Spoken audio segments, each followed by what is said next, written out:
বিশাখাপট্টনমত অনুষ্ঠিত হোৱা 7 সংখ্যক কেডেট ৰাষ্ট্ৰীয় টাইকাণ্ডো প্ৰতিযোগিতাত সোণৰ পদক লাভ কৰি মৰাণলৈ গৌৰৱ কঢ়িয়াই অনা জেনি চেতিয়াক মৰাণত সম্বৰ্ধনা।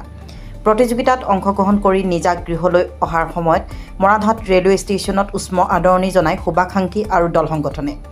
বেজৰচুক বঙালী গাঁৱৰ মুনিন্দ চেতিয়া আৰু প্ৰণতি চেতিয়াৰ কন্যা jenny Chetia Moran innocent taekwondo একাডেমীৰ তত্বাৱধানত প্ৰশিক্ষক নৱ গগৈৰ ওচৰত প্ৰশিক্ষণ গ্ৰহণ কৰি আহিছে জেনি চেতিয়াই। শেহতীয়াকৈ 2 আগষ্টৰ পৰা 4 আগষ্টলৈ বিশাখাপট্টনমত ৰাজীৱ গান্ধী ইনডোৰ ষ্টেডিয়ামত অনুষ্ঠিত সংখ্যক কেডেট ৰাষ্ট্ৰীয় টাইকাণ্ডো প্ৰতিযোগিতাৰ আণ্ডাৰ 140 HCM ফিমেল শাখাত সোণৰ পদক লাভ কৰিবলৈ সক্ষম হৈছে জেনি চেতিয়াই। মৰাণৰ খেলুৱৈগৰাকীয়ে আজি মৰাণত উপস্থিত হোৱাৰ সময়ত জেনি চেতিয়া আৰু প্ৰশিক্ষক প্ৰণৱ গগৈক সম্বৰ্ধনা জনোৱা হয়। মোৰ নাম প্ৰণৱ গগৈ, মই ইনচেণ্ট টাইকাণ্ডো একাডেমীৰ কোচ আৰু মোৰ লগত আছে জেনি চেতিয়া।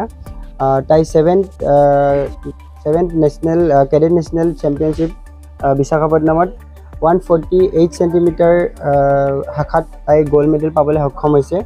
তাই 5খনকৈ মেটচ খেলিছে। ফাইনেলত তাই উত্তৰাখণ্ডৰ লগত খেলি কিনে গ'ল্ড মেডেল পাবলৈ সক্ষম হৈছে। কিমান কেণ্ডিডেট হৈছে? আমাৰ অসমৰ পৰা টোটেল 24টা কেণ্ডিডেট গৈছিলে। তাৰ ভিতৰতে আমাৰ মৰাণৰ পৰা 2জনী ছোৱালী গৈছিলে, জেনি চেতিয়া আৰু সোণমণি চুতীয়া। 2গৰাকীয়ে আমাৰ মৰাণৰ পৰা যোৱা 2গৰাকী ছোৱালীয়ে গ'ল্ড মেডেল পাইছে আৰু এগৰাকী ছোৱালীয়ে গুৱাহাটীৰ আপোনাৰ কামৰূপ মেট্ৰৰ দিব্যানা বুলি কয়, তাই গ'ল্ড মেডেল পাইছে। টোটেল 3জনী ছোৱালীয়ে গ'ল্ড মেডেল পাইছে আৰু ছোৱালী শাখাত আমি অসম টীমে বেষ্ট টীম পাবলৈ সক্ষম হৈছোঁ। পৰৱৰ্তী কিহত খেলিবলৈ উদ্যাল আছে? এতিয়া আমাৰ নেক্সট ট্ৰায়েল আছে। আমাৰ এছিয়ান চেম্পিয়নশ্বিপৰ কাৰণে আমি চেষ্টা কৰিম ট্ৰায়েল দিবৰ কাৰণে। তাতে যদি আমি পাওঁ তেতিয়াহ'লে খেলাবলৈ চেষ্টা কৰিম। আমাৰ নেক্সট আমাৰ আশা আছে আৰু চাওঁ কি হয়। যেতিয়া মই বিশাখাপট্টনমত কেডেট নেশ্যনেলত গ'ল্ড মেডেল পাইছোঁ। মই 140 চেণ্টিমিটাৰত গ'ল্ড মেডেল পাবলৈ সক্ষম হৈছোঁ।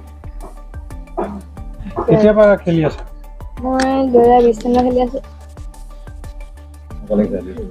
আজি বহুত ভাল লাগিছে। ভৱিষ্যতে আৰু কি কৰিম বুলি ভাবিছোঁ? ভৱিষ্যতে মই অলিম্পিক খেলিবলৈ চেষ্টা কৰিম আৰু ইণ্টাৰনেশ্যনেল এছিয়ান গেমছ খেলিবলৈ মই চেষ্টা ৰাখিম। তোমাৰ আৰু কোন আছিলে, কোনে কোনে থাকে? মোৰ ছাৰ, মা পাপা। কি ক'ম, ভাল লাগিছে, বহুত ভাল লাগিছে। এতিয়া চাওঁ নেশ্যনেল খেলিলে এতিয়া ইয়াৰ আগবাঢ়ি কি যাব পাৰে আৰু সেইটো। কিমান বছৰৰ পৰা প্ৰেক্টিছ কৰি আছে? এই লকডাউনৰ পিছত আজি 4 বছৰ 5 বছৰ হ'ব হৈছেগৈ। ইয়াৰ পূৰ্বে ক'ৰবাত কিবা? ইয়াৰ পূৰ্বেও এইবাৰ লগাই 3বাৰ হৈছে খেলা। নেশ্যনেলত এইবাৰ লগাই 2বাৰ পদক পাবলৈ সক্ষম হৈছে আৰু এনেই ৰাজ্যিকভাৱেতো পাই আছে, ধৰি লওক 3বাৰকৈ পাইছে। নেশ্যনেলত 2বাৰ পাইছে।